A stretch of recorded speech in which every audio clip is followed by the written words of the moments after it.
네, 감사합니다. 이 귀한 시간 내는 게 쉽지 않으신데 이 주일 오후에 저녁에 쉬셔야 되는데 네, 이렇게 또 모일 수 있어서 또 제가 또 굉장히 또 부담이 되네요. 세미나라 해서 이제 세미나인 정도일 줄 몰랐습니다. 어, 보니까 여기 그냥 침례교 아니겠어요? 그래서 제가 그냥 침례교랑 나랑 어떤 연결끈이 있을까 이제 좀 생각을 했는데요. 저희 이모부님이 그 침례교 그 목사님이세요. 안산에서 목회하고 계신데요. 제가 이제 제가 어렸을 때 아주 그 산골에서 살았습니다. 그래서 그 동네는 교회가 없었죠. 그래서 이제 신앙생활을 뭐 접할 수 있는 기회도 없었고, 그런데 이제 제가 그 외가 쪽은 또 서울이었고요. 그래서 방학 때마다 이제 겨울 방학, 여름 방학 때마다 한 뭐 2주 정도 그 외갓집에 가면 또 이모들을 따라서 이제 제가 이제 교회를 갔던 기억이 나고요. 그리고 나서 제가 중학교쯤 됐을 때 그때 이제 그 막내 그 둘째 이모부, 그러니까 지금 목회하신 이모님이 이제 교회를 개척한다 해가지고, 그래서 이제 제가 방학 때는 그 교회에서 이제 머물게 됩니다. 근데 그러면서 그게 이제 그때 뭐 침례교다 뭐다 이제 그런 개념이 없을 때였으니까, 이제 그러면서 이제 제가 그 교회를 알게 됐고 또 예수님을 알게 됐어요. 그리고 나서 이제 제가 중학교를 갈때 면소재지 이제 시골에서 면소재로 이제 진출해가지고 거기서 자취생활하면서 제가 딱 처음 시작한 게 뭐였냐면 교회를 갔습니다. 그냥 그 전에는 방학 때마다 이모 따라서 갔고 또 그 목회하시는 또 이모 그 거기 사택에 머물면서 이제 교회 갔던 게 그게 전부였어요. 근데 중학교 딱 들어가는 순간 그냥 뭐 누가 교회 가자 한 것도 아니었는데 그냥 교회 그날부터 나갔습니다. 나가서 그날부터 나가서 토요일 날 중고등부 모임, 그다음에 주일 날 오전 예배, 그리고 저녁 예배, 그 수요 예배, 또 금요일 날 또 철야 기도회. 제가 뭔 정신으로 나간지 모르겠지만 그게 하나님의 은혜였던 것 같습니다. 그래서 이런 그 짤막짤막하게 이모들 따라서 또 그런 아무것도 아닌 것 같지만 우리 그것이 끈이 되어 가지고 하나님께서 저를 이렇게 교회로 이끌어 가셨고, 그러면서 제가 중학교 1학년 때 예수님을 만나고 영접했고요. 그다음에 중학교 3학년 때 제가 이제 그 목회자의 길을 가기로 이제 헌신하게 된 거예요. 이 모든 끈들이 하나님의 은혜였던 것이고, 근데 그 하나님이 인도하신 그 길목 중에 바로 이제 우리 이모부님이 목회하는 교회도 있었다. 그게 이제 침례교였던 거예요. 그래서 또 한편으로는 또 그 하나님이 제 과거에 일하셨던 그 손길을 생각하면서 또 감사하는 시간이었습니다. 아까 이제 정성명 목사님께서 이제 저를 그 NCMN 그 소개해 주셨는데요. 우리 NCMN은 이제 NCM의 영어로 NCM, N 하면 이제 Nations, C 하면 Changer. 그래서 세상을 바꾼다는 의미예요. 그다음에 Movement, 운동이고요. 그다음에 N, Network. 그래서 NCMN입니다. 세상을 바꾸는데 이 세상을 어떻게 바꿀 것인가? 그냥 다르게 말하면 어떻게 하면 이 땅 가운데 하나님의 뜻이 성취되게 하셔가지고 그 마태복음 28장에서 말씀하시는 그 말씀이 성취되는 거, 또 하박국 2장 14절에 이는 물이 바다를 덮은 같이 여호와의 영광을 인정하는 것이 세상에 가득하겠다고 주님이 말씀하셨어요. 그럼 어떻게 이 땅 가운데 하나님의 영광을 가득 차게 할 것인가? 어떻게 주님이 말씀하신 것처럼 이 복음이 땅 끝까지 전파되게 할 것인가? 그러면서 세상을 어떻게 바꿀 것인가 했을 때 우리 NCM이 그래서 시작된 거예요. 그러면서 근데 이 일을 우리 NCM은 우리 단체 혼자서 할 수 있는 일이 아니잖아요. 그래서 이거를 각 지역에 있는 교회와 또 각 선교단체, 교파를 초월해서 이걸 함께 연합해서 그리고 이것을 운동으로 해나가야 이 일이 가능하다 해서 이제 시작된 것이 이제 2012년에 시작됐습니다. 2012년에 시작됐고요. 이제 그래서 역사는 사실 오래되지 않았어요. 2012년에 이 세 명으로 시작했어요. 그래서 홍성거 그 예수선 대피셔였던 홍성거 목사님, 그다음에 이제 김미진 그 장로님, 또 정원석 또 장로님, 이 세 분에 의해서 2012년에 시작됐고, 이제 지금은 하나님께서 우리 단체 가운데 많은 역사를 하셔가지고요. 사실 그냥 그 NCM의 간사다 해서 간사로 활동하는 사람들 약 한 2만 명 정도 또 되고요. 그다음에 저희들이 매년 그 토요일마다 그 1년에 한 3개의 스쿨이 진행됩니다. 스쿨이라 하면은 훈련 사역이거든요. 한 3개월 정도 진행되는 건데, 하나는 이제 왕의 재정학교, 또 하나는 이제 셰마 말씀학교, 또 하나는 이제 지도록 해가지고 체인저 리더십 스쿨. 스쿨이 이제 3개가 이제 돌아가고요. 또 지방에서도 돌아가고. 그다음 중간중간에 또 4개의 세미나가 있어요. 그래서 그 영적 전쟁과 중보기도 세미나, 또 성령 하나님 세미나, 그다음에 영적 권위 세미나, 또 하나님의 음성을 듣는 삶 세미나, 이렇게 그 1년에 3개의 스쿨과 또 4개의 세미나가 이제 그 정규적으로 돌아가고 있고요. 또 하나는 이제 저희들이 이제 그 해외에 한 10일 정도의 이제 캠프를 진행합니다. 그래서 그 왕의 재정 캠프 해가지고 이 3개월 동안 하는 훈련 과정을 약 일주일로 딱 그 뭐랄까 압축해가지고 해외에서 진행을 하는데요. 올해 같은 경우 한 30개국 이상이 진행되고 있어요. 근데 사실 계속 늘어나고 있는데, 이게 그 현실적으로 이렇게 막 뭐랄까요, 인원이 다 간사들이 다 이게 다 현실적으로 강사들이 나갈 수 없기 때문에 우리가 한 30개, 40개 정도 딱 제한해서 진행되고 있습니다. 그리고 저희들이 이제 대표적으로 저희 단체에서 하고 있는 것 중에 하나가, 또 하나가 뭐냐면 매년 10월 9일마다 마이 오케이 걷기 해가지고요. 서울시청에서 이번에 운동장 어디였죠? 표창 운동장까지 한 5km 정도 걸어가면서 이걸 하는 이유는 정말 우리 주변에 있는 가난하고 어려운 사람들을 정말 우리가 예수의 이름으로 돕자, 그 취지로 매년 걷고 있어요. 그래서 작년 같은 경우 한 5천 명 정도가 걸었고요. 그래서 이걸 매년 진행되고 있고요. 또 하나는 또 대표적인 게 이제 12월 21일 해가지고요. 그 레드 하트 해서, 이 레드 하트는 뭐냐면 내게 2개 있는 것 중에 하나를 이웃에게 나누자. 그래서 이 나눔의 문화를 펼쳐나가는 거예요. 이 운동을 하게 된 계기가 있다면 그 할로윈데이, 몇 년 전에 할로윈데이 때문에 그 많은 사람들이 그 안타깝게도 그 이태원에서 죽는 사건이 있었잖아요. 우리가 이걸 잘 보니까 아이들이 유치원 때부터 이 할로윈 문화를 접하더라고요. 막 얼굴 분장하고 막 귀신 모양처럼 꾸미고, 이것이 이제 자연스럽게 문화로 들어온 거예요.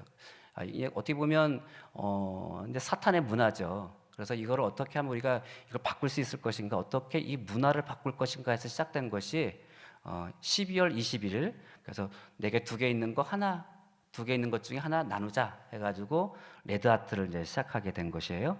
또 이런 그다음에 이제 지난주에 이제 끝났는데요. 저희들이 이제 4월달 되면 한 2주 정도 그 150마일 통일 기도 행진을 합니다. 그래서 저쪽 강화도에서 시작해가지고 저쪽 고성까지 이 휴전선 150마일을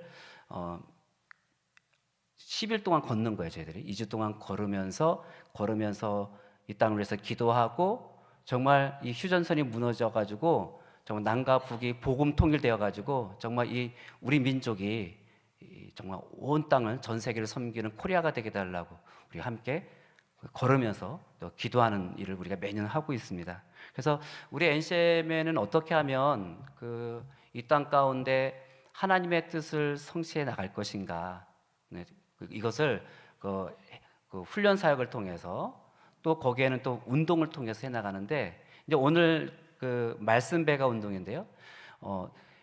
그 하박국 2장 14절 말씀, 아까 제가 읽어드리겠지만, 그 물이 바다를 덮은 같이 여호와의 영광을 인정하는 것이 세상에 가득하리라, 이 말씀. 또 마태복음 28장 18절 20절 지상 대명령, 어떻게 하면 이 말씀을 성취해 나갈까 하면서 이제 저희들이 이제 전략으로 나온 것 중에 하나가 그 6개의 운동이 있습니다. 그 운동이 뭐냐? 하나가 이제 이 말씀 배가 운동이에요. 그래서 정말 말씀이 이 땅에 개인의 삶 안에서 또 가정 안에서 그리고 교회 안에서 또 그 지역과 도시 안에서 국가 안에서 정말 말씀이 기반이 되는 나라를 만들자. 그러려면 말씀을 읽어야 되잖아요. 그 예전에 그 어떤 통계를 보니까 우리 한국의 크리스찬들이 말씀을 1년에 일독하는 크리스찬이 얼마나 되냐 했더니 3%도 안 된다는 그 조사 결과가 나요. 오래전에 그 조사이긴 하지만 뭐 여전히 비슷할 것 같아요. 우리가 매년 이 하나님의 말씀인데 어떻게 믿는 사람들이 1년에 일독하기도 그렇게 힘들까? 이렇게 해서 어떻게 말씀도 알지 못하고 나서 어떻게 내 삶 가운데 이 말씀이 내 삶에 어떻게 원칙이 되게 하고 말씀을 경험할 수 있겠어요? 그래서 이 일을 위해서 그러면 우리가 이 땅에 말씀이 기반이 되도록 정말 말씀 통독 운동을 일으키자 해서 시작된 게 이제 말씀 배가 운동이고요. 또 하나 운동은요, 체리 배가 운동. 이건 지도력을 바꾸는 겁니다. 그러니까 항상 나라마다 문제가 되는 것이 어떤 지도력이잖아요. 이것은 나라의 지도력뿐만 아니라 가정의 지도력도 마찬가지고요, 교회의 어떤 지도력도 마찬가지죠. 또는 어떤 회사의 지도력도 마찬가지고, 내가 팀장이면 팀장으로서의 지도력. 어떤 데 항상 지도력에서 문제가 생기거든요. 그래서 어떻게 하면 이 성경에서 말하는 지도력을 이것이 이 나라 전체 가운데 흘러가게 할 것인가 해서 시작된 것이 이제 지도력 운동입니다. 그러니까 체리베가 운동. 또 하나는 연합 중보기도 운동. 그래서 나라를 바꾸고 세계를 바꾸는데 이 중보기도만큼 중요한 것이 어디 있겠어요? 그래서 중보기도 운동이 있고요. 그다음에 이제 OK 운동이 있습니다. 뭐 이거는 제가 자세히 설명할 수는 없지만 내 주변에 5km 반경 5km 안에 정말 절대적인 필요가 있는 사람, 그 절대적 필요가 있는 가난한 사람 또는 교회에 우리가 이것을 이 사람들에게 필요를 우리가 돕자 해서 시작된 게 이제 OK 운동이고요. 그리고 또 하나는 주인 바꾸기 운동. 이렇게 해서 6개의 운동을 저희들이 펼치고 있는데 이 운동을 통해서 정말 우리가 이 나라를 바꾸고 세상을 바꾸자 해서 이제 전개하고 있습니다. 오늘 이제 제가 이제 말씀 배가 운동에 대해서 좀 얘기하고 싶은데 이제 저는 이제 이제 성경 말씀을 통해서 이제 기본적인 것을 말씀드릴 것이고요. 근데 실제적으로 이 운동을 정말 액티비티하게 펼쳐나가는 팀이 있어요. 이제 말씀 배가 운동 팀이 있는데 이따 설명할 건데 이제 저희 그 실무를 실제로 지휘하고 있는 우리 박영승 간사님이 있고요.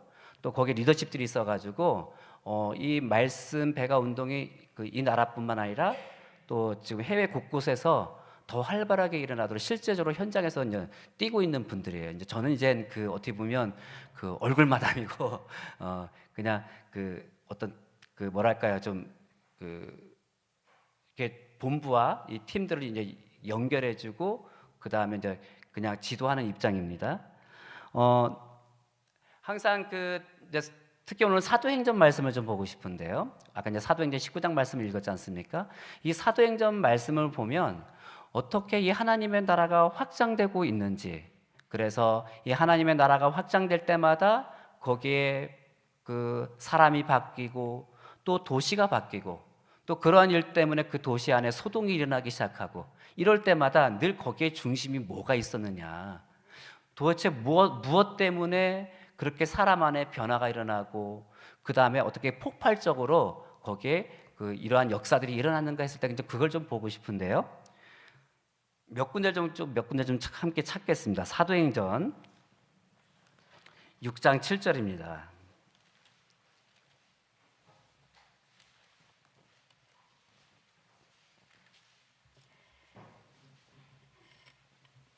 자, 사도행전 6장 7절 말씀 우리가 함께 이 말씀 읽겠습니다. 하나님의 말씀이 점점 왕성하여 예루살렘에 있는 제자의 수가 많아지고 허다한 제사장의 무리도 이 도에 복종하니라. 이 말씀에서 보는 것처럼 복음의 역사가 복음이 전파되면 전파될수록 이것은 단순하게 지리적인 확장도 일어났어요. 그래서 예수님 말씀하신 것처럼 예루살렘과 그다음에 유대와 사마리아와 땅 끝까지 복음이 전파되는 거 아니겠어요? 그러니까 사도행전에서 나오는 특징이 그거예요. 처음에는 예루살렘에서 시작됐다가 그다음에 예루살렘을 넘어서서 유대 땅 전체 가운데, 또 유대 전체를 넘어서 또 사마리아 땅 가운데, 또 사마리아 땅을 넘어서서 안디옥 교회를 중심으로 해가지고 이제는 소아시아와 유럽 쪽으로 이 복음이 계속해서 확산되는 거. 그러니까 지리적으로만 확장될 뿐만 아니라 또 사람의 숫자도 확장되고 있는 것을 볼 수가 있거든요. 그 5장 14절 말씀해 보시면 그 5장 14절에 이렇게 말씀해요. 믿고 주께로 나오는 자가 더 많으니 남녀의 큰 무리더라. 또 2장 맨 끝절에 보셔도 그 하나님을 찬미하여 온 백성에게 칭송을 받으니 주께서 구원받는 사람을 날마다 더하게 하십니다. 날마다 더하셨다. 하나님의 나라가 이것이죠. 하나님의 나라는 겨자씨와 같잖아요. 겨자씨와 같고 또 누룩과 같아가지고 하나님의 나라는 성장할 뿐만 아니라 누룩처럼 확 퍼져나가는 것이에요. 이것이 이제 하나님 나라의 특징인데, 여실히 이제 그 하나님의 나라 특징이 어떠한지를 사도행전에서 계속해서 이제 보여주고 있는 것이죠. 단지 그 믿는 사람, 예수님을 믿는 사람의 숫자가 늘어난다, 이것만 말하는 것이 아니라 이 복음이 예루살렘에서 또 유대로 또 사마리아에서 또 땅 끝까지 퍼져나간 것, 또 이것만 말하는 것이 아니라 이 말씀을, 이 복음을 통해서 그 안에 사람을 변화시키고 또 가정을 변화시키고 또 가정을 넘어서서 그 지역, 그 도시 자체를 변화시키는 것을 보여주고 있어요. 예를 들어서 우리가 좀 전에 5장 14절 말씀도 제가 읽어드렸고 또 6장 7절 말씀도 보았던 것처럼 그 제자의 수가 심히 많았다로 끝나는 것이 아니라 허다한 제사장의 무리도 이 도에 복종했다. 다시 말해서 이 사회의 구조가 바뀌고 있는 것이에요. 이러다 보니까 나중에 이제 어떤 일이 발생하냐면 17장 5절을 보겠습니다. 사도행전 17장 5절.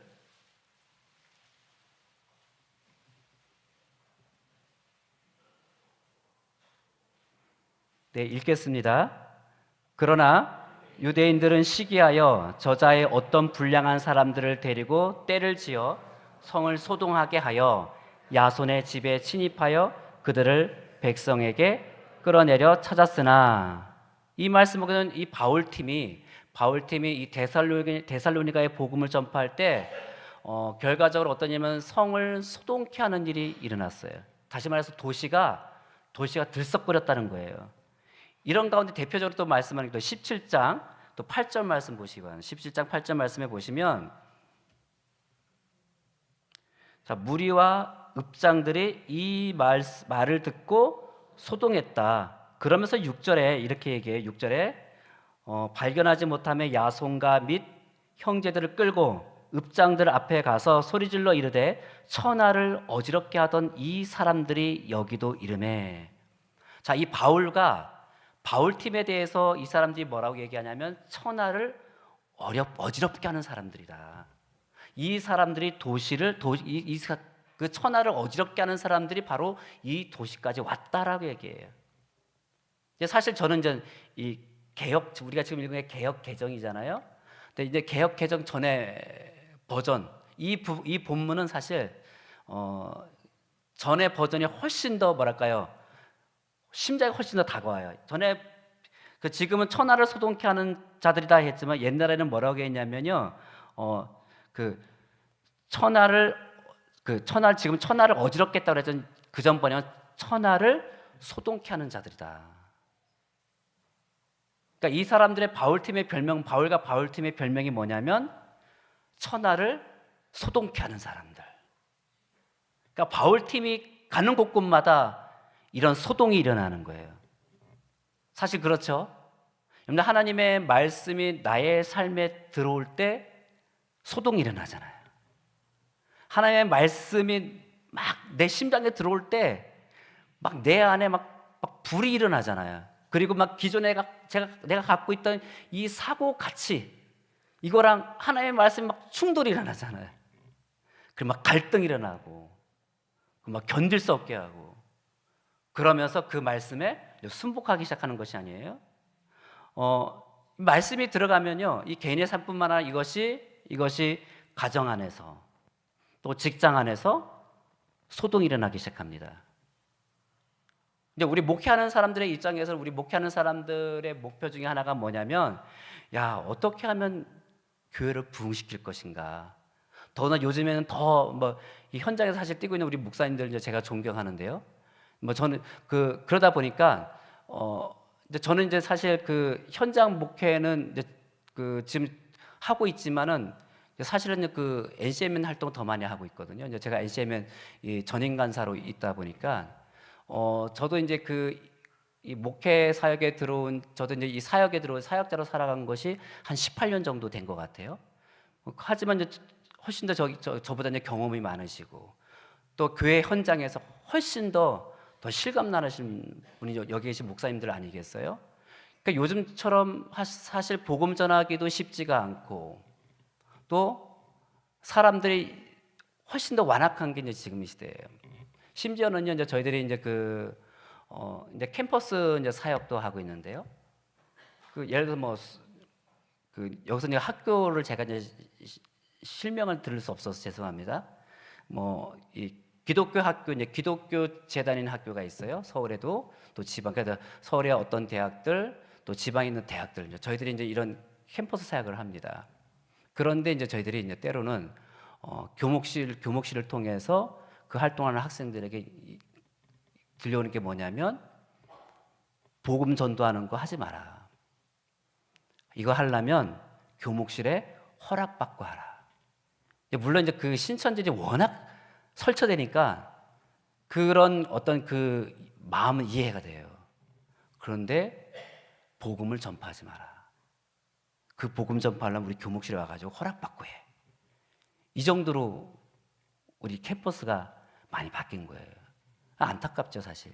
그러니까 이제 복음 전파하는 것도 쉽지 않고 그러다 보니까 이게 교회가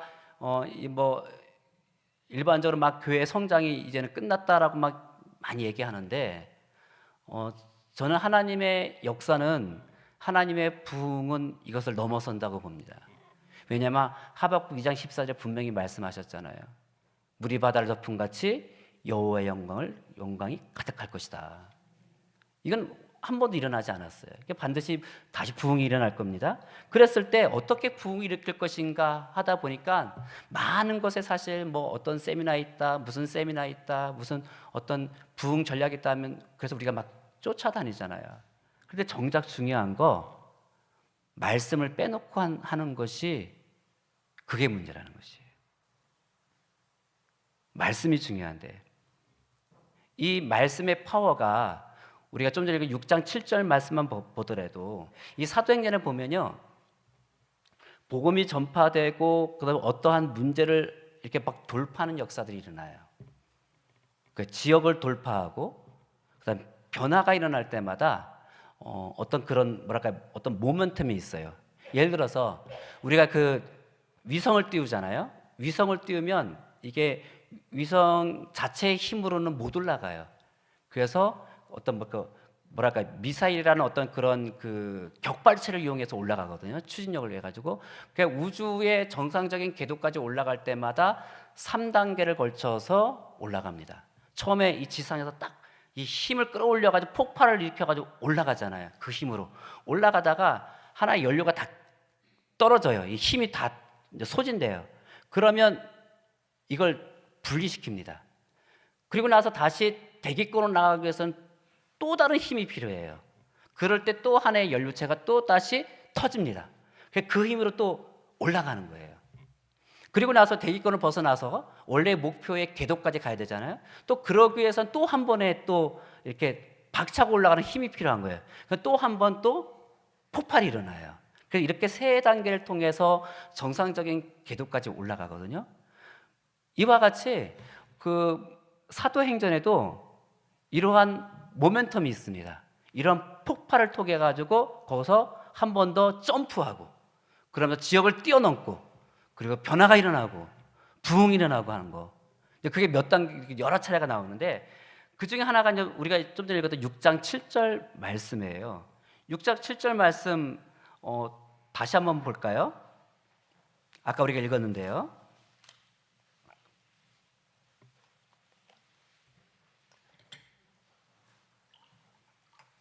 네, 함께 읽겠습니다.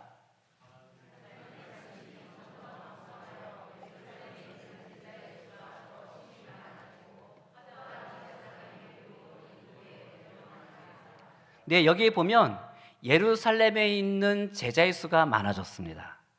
그리고 제사장의 무리도 이 복음에 예수 그리스도에게 복종합니다. 그랬을 때 이런 계기가 무엇입니까? 어떤 계기 때문에 이런 일이 일어나냐 했을 때 하나님의 말씀이 점점 왕성했다. 그러니까 하나님의 말씀이 왕성할 때 이때 다음 단계로 탁 넘어가는 것이에요. 그 다음 단계가 뭐냐면 12장 24절을 보겠습니다. 사도행전 12장 24절이에요.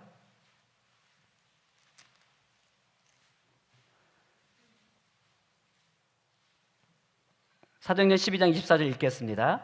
하나님의 말씀은 흥왕하여 더하더라. 이게 이제는 안디옥 교회, 이방인 최초의 교회는 안디옥 교회로 넘어가기 전에, 다시 말하면 이방인의 교회로 가기 직전에 일어난 사건들, 그러면서 처음에는 유대로 시작하자 예루살렘에서, 그 다음에 유대로, 그래서 이제는 사마리아까지 갔어요. 근데 이 사마리아까지 갔는데 이제 이방인에게 넘어가야 되는 거예요. 이방인에까지 복음이 전파돼야 되거든요. 그 안디옥 교회까지 가는데 이 한 단계 점프해야 되는 것이죠. 그때 모멘텀, 이것이 바로 12장 24절에서 말하는 거예요. 하나님의 말씀이 흥왕하여 더하더라. 그러니까 하나님의 말씀이 흥왕했어. 마치 로켓포처럼 로켓 어떤 추진력을 확 내는 것처럼, 모멘텀처럼 한 단계로 뛰어넘게 된 거예요. 그래서 공동체를 한 단계 올리고 이 지역에서 저쪽 지역으로 올라가면서 도시를 변화시키고 사람을 변화시키는 역사가 일어나고, 점점 복음이 전파되는 거의 중심은 뭐냐면 말씀의 확장이 있었던 것이에요. 거기에 언제나 그 연료, 그 폭발을 일으키는 것은 하나님의 말씀이었습니다. 자, 17장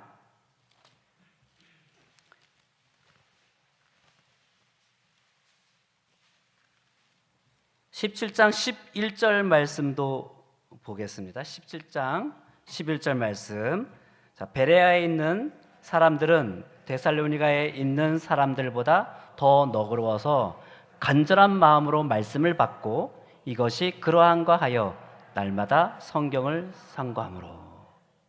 이제 바울 팀이 이제 드로아에서 이쪽 유럽으로 넘어가잖아요. 그 첫 관문이 빌립보였죠. 이 마케도니아 지역, 그러니까 마케도니아 지역의 중심적인 대표적인 도시가 빌립보, 데살로니가, 베레아거든요.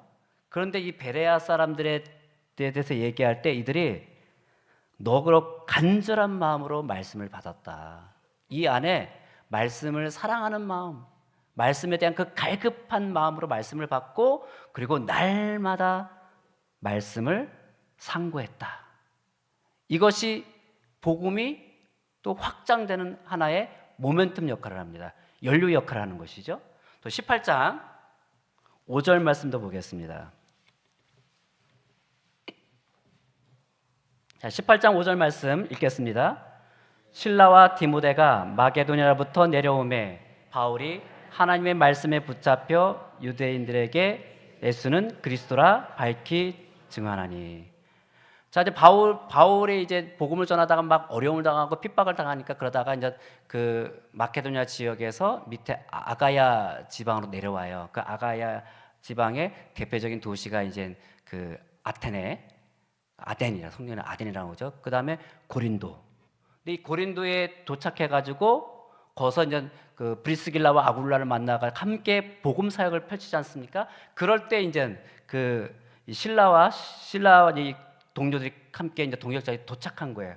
그랬을 때 바울에 대해서 어떻게 표현하냐면 바울이 하나님의 말씀에 붙잡혔다. 이 고린도 교회를 바꾸는데 고린도 지역을 바꾸는데 이 우상의 도시, 환락의 도시, 이 쾌락의 도시를 바꾸는데 이 바울에게 일어난 건 뭐냐면 하나님의 말씀에 붙잡혔다는 것이에요. 그러니까 바울이 말씀을 붙잡은 것이 아니라 말씀에 붙잡혔다. 이런 거예요. 우리가 이제 그 통독을 하다 보면 말씀을 우리가 쭉 읽다 보면은 처음에는 막 내가 막 그 말씀에 대한 그 간절함으로 막 말씀을 읽잖아요. 말씀 막 통독해 나가요. 말씀 읽어 나가요, 매일매일. 그런데 어느 순간에 말씀이 나를 붙들고 이끌어갑니다. 이건 뭐 우리 목사님들이라면 다 경험하는 거 아니겠어요? 아, 하나님의 말씀이 이제 내가 이렇게 처음에는 내가 주도적으로 말씀 앞에 나가고 말씀을 이렇게 읽었지만은 근데 어느 순간에 말씀이 나를 이끌어가는 것이죠. 바로 그때부터 이 폭발적인 역사가 이 고린도 지역에 일어나는 것이에요. 그 말씀에 붙잡혔기 때문에 도시를 바꾸고 사람을 바꾸고 또 가정을 바꾸기 시작한 것이에요. 그래서 아까 읽었던 그 14장에서 그 베레아에서 일어났던 그 역사, 말씀의 역사, 또 이 고린도에서 일어나고 있는 이 말씀의 역사, 그리고 이 베레아를 중심으로 해서 그 주변에 있는 도시들, 지역을 바꾸기 시작하고요. 또 그 마케도니아 지방에 또 변화가 일어나기 시작하고 또 고린도 교회를 중심으로 해가지고 이 아가야 지방에 이 변화의 역사가 일어난 거 언제나 중심은 하나님의 말씀이었습니다.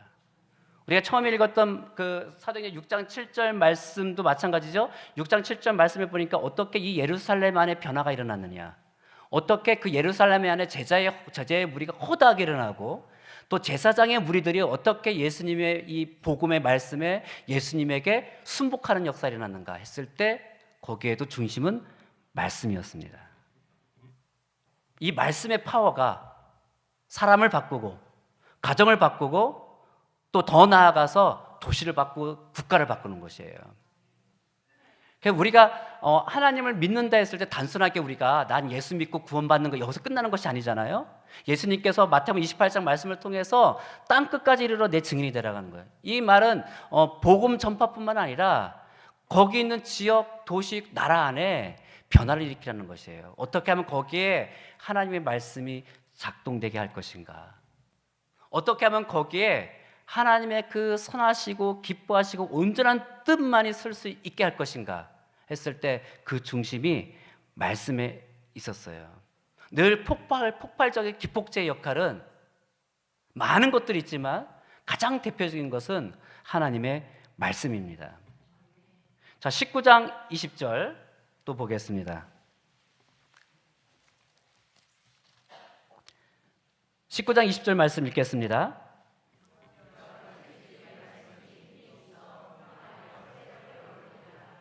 네. 이 19장 20절 말씀이 하나의 결정적인 사건인데요. 자, 주님의 말씀이 힘이 있어 흥하여 세력을 얻었다. 여기는 여기 에베소 지역을 말합니다. 에베소는 바울 선교에 있어서 가장 중요한 도시 중에 거점 도시 아니겠어요? 바울이 여기서 3년간 머물렀어요. 3년간 머물면서 여기서 복음을 전파하고 말씀 사역을 했단 말이에요. 그런데 이 하나님의 말씀이 힘이 있고 또 흥황하여 또 세력을 얻음으로 말미암아 이 19장에서 어떤 사건이냐면 이 에베소라는 도시, 에베소라는 이 거대한 도시, 거기에는 지금도 불가사리 남아있는 그 아데미 신전이 있어요. 그 어마어마한 아데미 신전이 있어가지고 그 아데미 신전은 그 여자 사제만 막 1000명이 넘는다 그래요.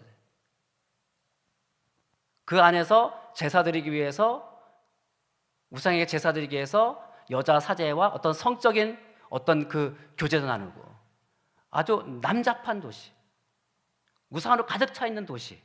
그런데 이 도시 안에 소동이 일어납니다.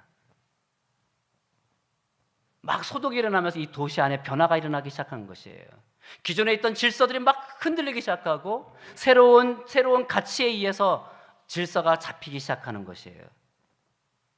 그 대표적인 사건이 뭐냐면 바로 19절 말씀에 보시면 이 말씀이 들어갔을 때, 복음이 전파됐을 때 어떤 일이 일어나느냐, 어떤 소동이 일어나느냐 했을 때 대표적인 하나가 19절 말씀이에요.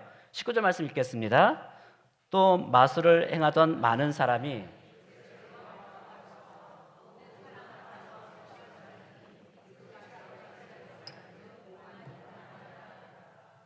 네, 여기에 보니까 마술을 행하던 많은 사람들이 그 책을 모아가지고 와가지고 불태워요. 마술은 물론 지금의 마술과 좀 다르긴 하지만 이 마술은 이 사람들의 직업이에요. 생계수단입니다. 그런데 책을 태웠대요. 이게 무슨 말이게요? 자기의 생계수단을 포기한 거예요. 근데 그 마술책만 은 5만 가치나 된다. 오늘날 이게 오늘날의 가치로 따지면 약 50억 정도. 근데 말씀이 들어오니까, 하나님의 말씀이 들어오니까, 이 하나님의 말씀이 들어와가지고 내 안에 소동을 일으키니까 어떤 일이 냐면 내가 이 직장은, 내 이 직업은 하나님이 원하시는 것이 아니네. 자기 직장을, 자기 생계수단이거든요. 자기 직장도 내려놓는 거예요. 이것이 어떻게 보면 복음의 좀 심하게만 복음의 가격성이죠. 소동을 일으키는 것이에요. 자, 우리가 지금 몇 가지 말씀을 봤습니다. 6장 7절 말씀에서도 그 놀라운 폭발의 역사의 중심은 말씀이 있었어요. 또 17장 말씀도 우리가 읽어요. 17장 말씀에도 베레아 지역에서 마찬가지고, 또 19장 말씀에서 에베소 지역의 이 소동도 마찬가지고, 늘 거기에는 하나님의 말씀이 있었어요. 그리고 교회의 특징, 특히 베레아 교회의 특징이 뭐라고 했습니까? 이들은 날마다 말씀을 상고한다. 날마다 말씀 앞에 나아간 거예요. 날마다 말씀 앞에 나아가니까 이 말씀이 나를 사로잡고 이끌어가는 것이죠. 이 사도행전 또 여러 가운데 또 나와요. 사실 이건 시간상 제가 볼 수는 없고, 이처럼 하나님의 말씀이 들어가면 이것이 개인의 삶뿐만 아니라 나의 가치관뿐만 아니라 이것은 가정도 바꾸고 또 도시도 바꾸고 나라를 바꾸는 역사가 일어나는 것이에요. 아까 우리가 이 사도 바울 이 팀에 대해서 봤잖아요. 24장 5절도 보겠습니다. 24장 5절, 이 말씀만 보고 이 말씀은 마치고 이제 다음 순서 이제 진행했으면 좋겠는데요. 자, 24장 5절 말씀 읽겠습니다. 우리가 보니 이 사람은 전염병 같은 자라, 천하에 흩어진 유대인들을 다 소유하게 하는 자요, 나사렛 이다의 우두머리라. 자, 사도 바울을 설명할 때 세 가지로 설명해요. 첫째는 뭐라고 그래요? 이 사람은 전염병 같은 자라. 여러분, 이전 번역 뭐라고 했는지 아세요? 연병 같은 사람이다. 저 연병이다, 연병. 저는 이게 훨씬 더 다가와요. 전염병 같은 사람보다 연병. 야, 저 사람 연병 같은 사람. 우리 알잖아요. 전염병 제1종. 막 코로나 막 일어났을 때 막 상상을 해보세요. 이 연병 그 당시에 최고의 뭐랄까요? 법정 전염병 제1종 법정 전염병이에요. 말씀이 들어오면 이런 일이 일어나는 거예요. 내가 어떤 사람이 돼요? 전염병 같은 사람. 심하게 하면 연병 같은 사람. 좀 옆 사람에게 얘기해 주세요. 저는 연병 같은 사람입니다. 또 하나는 천하에 흩어진 유대인들을 다 소유하게 하는 사람이다. 다시 말해서 천하를 소란케 하는 사람이다. 이게 복음입니다. 말씀이 들어가는 곳마다, 복음이 들어가는 마다 언제나 거기에 소동이 일어납니다. 이건 지극히 정상적인 것이에요. 왜냐하면 기존은 마귀가 사탄의 세력을 꽉 잡고 있잖아요. 근데 거기에 빛이 들어가니까, 어둠으로 꽉 차 있는데 빛이 들어가니까 난리가 나는 것이죠. 견딜 수 없는 것이에요. 따라서 또 옆 사람에게 말해주세요. 저는 천하를 소동케 하는 사람입니다. 뭐 이렇게 자신이 없으세요? 믿음으로 얘기하는 거죠. 또 뭐라고 얘기합니까? 마지막으로 나사렛 이단의 우두머리다. 자, 나사렛 이단의 우두머리다. 전에 번역은 어떻게 인지 아세요? 나사렛 이단의 개수라. 개수라. 아까는 연병, 지금은 개수다. 이게 바울에게 붙여진 별명이에요. 저는 저 자신에게도 마찬가지고 우리 모두에게 이런 별명이 붙기를 바랍니다. 정말 연병 같은 사람, 천하를 소란케 하는 사람, 나사렛 이단의 개수. 우리가 다 그런 사람이 돼야 되죠. 그래야, 이 정도 돼야 세상을 바꿀 수 있는 것이에요. 이 정도 돼야 나라를 바꿀 수 있는 것이에요. 근데 이것의 출발점이 어디서 일어났냐? 이 모든 것의 변화의 역사의 중심은 우리가 계속 봤잖아요. 하나님의 말씀이었습니다. 하나님의 말씀 없이는 일어나지 않습니다. 하나님의 말씀이 있어야만 거기에 생명의 역사가 일어나기 시작하고, 하나님의 말씀이 들어가는 곳마다 어둠이 떠나가기 시작하고, 하나님의 말씀이 선포되는 곳마다 자유케 되는 역사가 일어나게 되는 것이에요. 하나님의 말씀이 들어가는 곳마다 가치관이 바뀌기 시작하고, 하나님의 말씀이 들어가기 시작할 때 부흥이 일어나기 시작하는 것이에요. 하나님의 말씀이 들어가기 시작할 때 그때 나라가 바뀌기 시작하는 겁니다. 이 일 때문에 우리가 말씀 통독 운동을 시작했습니다. 1년에 1독 1자, 1년에 1독 목표를 해가지고 교회마다 하는 교회가 있고, 좀 더 많은 곳은 1년에 3독도 있더라고요. 그런데 마치 아까 베레아 교인들이 날마다 말씀을 상고한 것처럼, 야, 어떻게 하면 이 하루 종일 이 말씀이 내 삶 가운데 있게 할 것인가 했을 때, 하루에 말씀을 10장 읽어보자.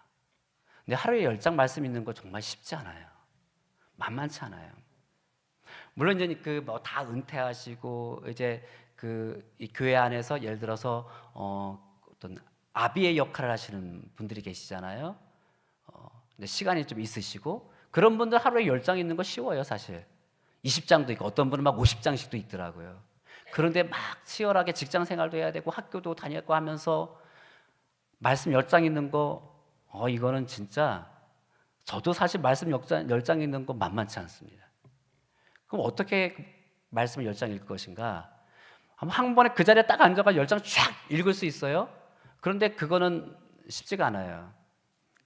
그건 이제 시간이 좀 여유가 있으신 분은 그렇게 하시고, 일반적으로 어떻게 하시면 좋냐면 아침에 내가 말씀 예를 들어서 3장 정도 읽고, 점심 때 석 장 정도 읽고, 그 다음에 오후에 석 장 정도 읽고, 석 장이나 2장, 그 다음에 또는 혹은 집에 와서 한 2-3장 읽으면 10장 읽을 수 있습니다.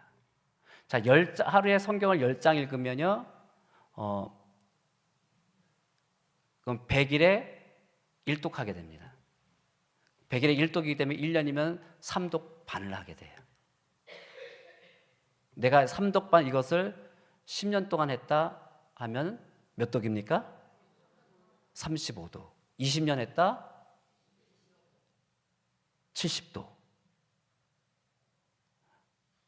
예를 들어서 이제 여기 청년들이 있잖아요. 청년 맞죠? 예. 나이가 어릴수록 훨씬 더 유리하겠죠. 제 아이가 지금 에티오피아에 가 있는데요. 12살입니다. 이 아이는 제가 이제 6살 때부터 말씀을 하루 10장씩 읽혔어요. 같이 읽고. 그렇게 했어요.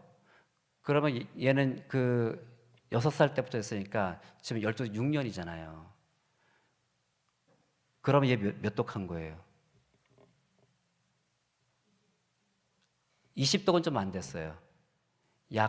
중간에 이렇게 10장 못 읽는 경우도 있어가지고 대략 한 18독 정도 한 것 같아요. 자기 나이보다 훨씬 많이 읽었어요. 이 아이는 나중에 좀 더 지나면 100독 넘어가겠죠. 그러니까 말씀을 많이 읽었다 이것이 사실 의미가 있는 것이 아니라 그만큼 말씀 앞에 나아가야, 매일매일 말씀 앞에 나아가야 이 말씀이 아까 사도 바울에게 얘기한 것처럼 말씀이 나를 붙잡고 가는 거예요. 말씀이 나의 생각을 주도하는 거예요. 말씀이 나의 말을 주도하기 시작하는 것이에요. 말씀 앞에 나아가야 이제 제대로 듣기 시작하는 것이죠. 듣는 것도 분별해서 듣기 시작하는 것이에요. 말씀 앞에 내가 나아가면은 함부로 아무 말을 하게 되지 않는 것이에요. 그리고 어떤 환경들, 사건들 분별하기 시작하는 것이에요. 이거 다른 데서 이루는 것이 아니라 말씀 앞에 나갈 때만 가능한 겁니다. 이것이 이 교회 안 우리 목사님들이 섬기신 교회 안에서 이 일을 하기 시작하면 당장 쉽지는 않아요. 쉽지는 않지만 우리 안에 팀들이 있어요. 잘할 수 있게끔 도와줄 거예요. 그러면 시간이 가면 갈수록 그 교회 안에 그 말씀을 통독하는 사람들에 의해서 교회가 분위기가 바뀌기 시작하고요, 힘있기 시작할 겁니다. 이제 그런 사례들이 사실 많이 있어요. 제가 이제 말씀 배가 운동을 쭉 해오면서 제가 아직도 계속 인상이 남는 게 하나가 뭐냐면 하루에 말씀을 10장 읽어라. 그리고 또 하나는 뭐냐면요, 말씀을 읽을 때 여러 가지 방법이 있잖아요. 오디오 틀어놔가지고 들을 수도 있고, 아니면 말씀 읽고 눈으로 쭉 볼 수도 있잖아요. 그렇게 하지 말고 소리내서 읽어라. 그러니까 통독입니다. 소리내서. 자, 소리내서 읽을 때 어떤 효과가 있냐면, 제가 말씀을 읽기 위해서 소리내서 읽으면 제 눈으로 보잖아요. 그리고 제가 소리내서 읽잖아요. 이걸 또 누가 들어요? 제 귀가 듣잖아요. 그러니까 삼중 효과가 있어요. 이거를 이제 아주 오래전에 이렇게 이 말씀 배가 운동을 하면서 이 통독하라고 이제 얘기를 했거든요. 그랬더니 이제 어느 분이 자기 이제 정기적으로 이제 자기 나이가 연세가 많으신 어머니를 이제 찾아뵈요, 시골에. 근데 이 어머니가 연세가 많으시기 때문에 이 귀 한쪽이 귀가 잘 안 들려요. 그래서 보청기를 끼셨어요. 근데 이 아들이 이제 어머니를 방문해가지고 본인이 배운 대로 어머니 말씀을 읽을 때는요 소리 내서 읽는 것이 좋대요. 그래서 소리 내서 읽을 때 효과를 이렇게 쭉 얘기를 했던 거예요. 그래서 이 어머니가 이 아들의 말을 듣고 이 노모는 또 매일매일 말씀을 보시는 분이에요. 근데 매일매일 이제 소리 내서 읽기 시작한 거예요. 그리고 또 이제 정기적으로 이 아들이 방문하자. 어느 날 좀 몇 개월 지나서 어머니를 딱 방문해가지고 막 어머니랑 어떻게 지내서 막 안부 묻고 막 얘기를 하는 가운데 이 어머니가 보청기를 안 끼신 거예요. 어머니 보청기 아직 들려요? 그랬더니 잘 들린대요. 놀라지도 않으세요? 이러한 일, 사실 이 말씀 배가 운동을 우리가 펼쳐나가면서 이러한 사람이 병 낳고 아니면 우울증에 있던 사람들이 우울증에서 벗어나기 시작하고 삶에 활력소가 일어나서 돌파가 일어나게 한 거, 이런 간증들은요 사실 이 말씀 배가 운동하면서 그냥 흔한 일들이에요. 이거 이따 우리 팀들이 이런 사례들 몇 가지 얘기를 해드릴 거예요. 그래서 그것보다 더 중요한 거, 내가 하나님의 뜻 가운데 살기 위해서는 말씀 앞에 나가야 되죠. 물론 이제 귀하신 목사님들이 있어 목사님들이 계셔서 말씀을 해석해주고 이것도 너무 귀한데, 우리 안에 성령님이 계시잖아요. 말씀 앞에 나가면 성령님께서 가르쳐 주시고, 모르는 거 있으면 또 목사님 찾아가, 목사님 이거 무슨 뜻이에요? 얘기도 하기도 하고, 말씀을 읽는 즐거움, 말씀의 능력이 그 개인의 삶에서 나타나기 시작한단 말이에요. 이것이 이런 교인들이 이 안에 1명, 2명, 10명, 20명, 30명 들어가기 시작할 때 얼마나 그 교회가 그 안에 파워가 있기 시작하겠습니까? 하나님은 바로 거기서부터 일하시기 시작하는 겁니다. 기도하겠습니다.